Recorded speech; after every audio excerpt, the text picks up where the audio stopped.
and we're going to show you where a remote community of mostly Quaker farmers in the Regency era fitted into the wider world. No offence, Rosemary, but you'll notice that Rosemary and I, stick out like a bit of a sore thumb. Quakers did in those days, not just in their dress, but in many things that they did. You see, in the 17th century, George Fox had an experience of God which didn't just change his own life and those of his followers, but actually affects Britain today. Still affects Britain. He went round telling ordinary people that because of Jesus Christ, they had the ability to hear God and respond to him directly. No need for priests or special sacraments. We're all equal in God's sight, regardless of gender, race, wealth, success or failure, free, and importantly for this novel, or imprisoned. Many responded to his message, particularly in the north of England, including Lancashire, where this story is set. And this worked itself out in many ways. They refused to doff their hats to anyone except God, including judges, and many of them spent most of the 17th century in prison. Is that right?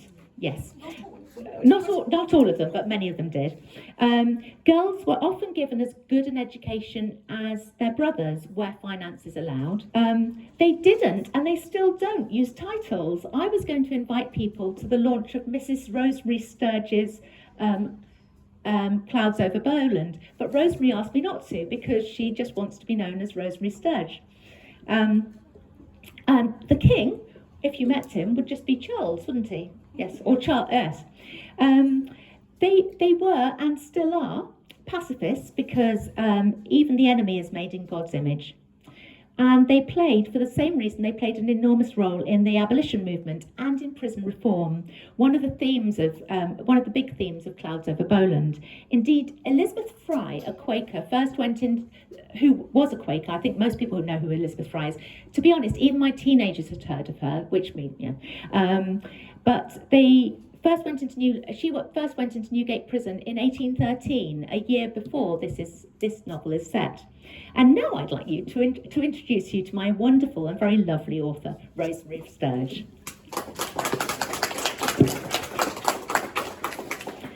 So, Rosemary, I'll pass you this so you can answer.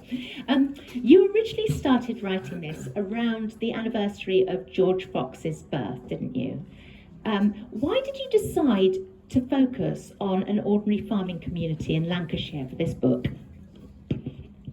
Well, I grew up not in Bowland itself, but very close by, and so I knew the descendants of the farming families. I mean, not the actual farming families, because the people in my book are imaginary, but people like them I actually knew. A lot later than 1814, but nevertheless, they were still living very traditional lives at that point. I'm probably one of the few Quakers still alive who actually met somebody who wore Quaker dress. A lady called Elizabeth Kelsall, who lived in the village, or near the village of Quormer. It's spelt Quilmore, but it's always pronounced Quormer. And she still wore, this was in the early 50s, I think, still wore Quaker dress, but she was probably the last person in England who did. And I was always interested in the farming life because I saw it going on all around me, and it hadn't at that time changed as much as obviously it has now with mechanisation and all the rest of it, and the influences from outside of television and artificial intelligence and I know not what else. It probably is very different, but probably some of the good things about that life still go on today. So what came first for you, the characters or the historical setting that they found themselves in, or the historical situation they found themselves in? Well, again, growing up, there was a tradition in that area. If you've been up in the Lake District or Derbyshire or this part of Lancashire, you will have seen the dry stone walls that snake over the hills enclose the fields, etc. And at school, we were told, as though it was fact, although I'm sure it's not, that these were built by French prisoners of war. And that probably isn't true, but I think it's perfectly possible that they were taken from very overcrowded prison conditions out into the hills to repair the stone walls. And I thought that would make a good story. What would these Quaker farming families have made of prisoners of war? Actually, they weren't all French even. The British Navy at that time was inclined to arrest any ship that they thought might be heading for France. And so they were quite a mixed bag of people. There were even Americans. They never reached Lancashire. But if you ever go to Dartmoor and see the prison there, parts of that were actually built by American prisoners of war. They were probably, in my book, I assumed they'd come from somewhere like Louisiana, where French was spoken, and they might have been sympathetic to Napoleon, or alternatively, they might just have been taking goods to France to be sold, and they were arrested on the high seas and ended up on Dartmoor. So I was quite interested in who these people were and what they might have got up to. I can't prove it, that they, groups of prisoners did go out and work on the stone walls, but I think it's true. So you've said that some of the characters were inspired by people you knew growing up, and they do feel incredibly real. That's been one of the repeated things that people have said in reviews. Was it enjoyable imagining these sorts of personalities in Regency Lancashire? Yes. Yes. I love inventing people. And Hugh is such an unusual historical fiction protagonist or main character. He's thoughtful, reserved, he carries shame, and he's physically limited. What made you want to tell the story through his eyes? Some of you here are writers, I know, and it's always a good idea to have a character who is new to the situation and therefore has to have things explained to them. That saves the author from doing what's called an information dump, because there are things your readers need to know, but they don't want to hear too much from the author. So it's quite a good idea to have a character who needs to have a lot of things explained to them. A bit like a less intelligent sidekick detective in a crime novel. Yes, I suppose so. I hadn't thought of that. But yes, you need somebody who has to say, well, why are these people doing this? Or, just to have general things that they wouldn't understand because they've never come across it before. Hugh is a Scot. He has not come across Quakers before because at that time I don't think there were any Quakers in Scotland.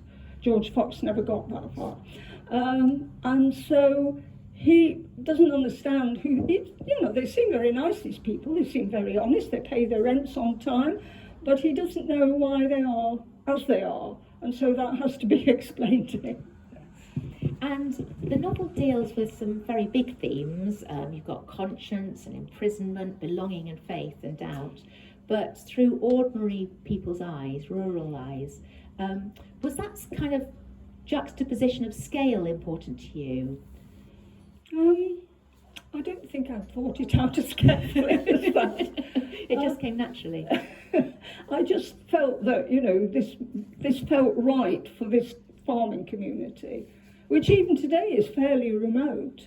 And yes, it just came naturally, I think. So I know, like all the other historical fiction authors I know, that you've done a huge amount of research and you really enjoy it.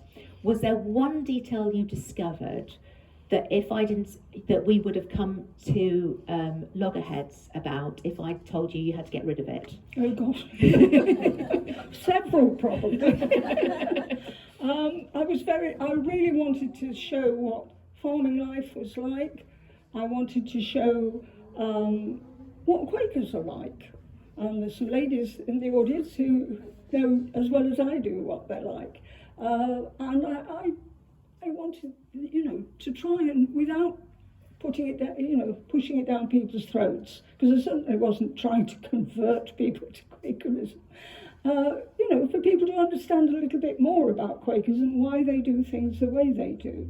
And I would have been a book put out if you'd made me take that. If I turned your book about Quakers into something else, yeah, but that would be fair dues. And finally, after spending so long in 1814, which for people as reference is just before the end of the Napoleonic Wars, is there anything from Regency England that you'd quite like to bring back? Not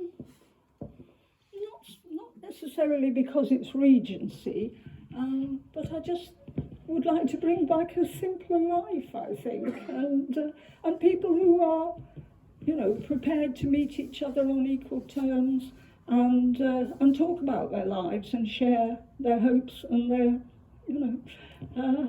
the things that are important to them. Well, thank you so much, Rosemary. That's been it's lovely to hear more about it, and I've learned new stuff too, just hearing you now.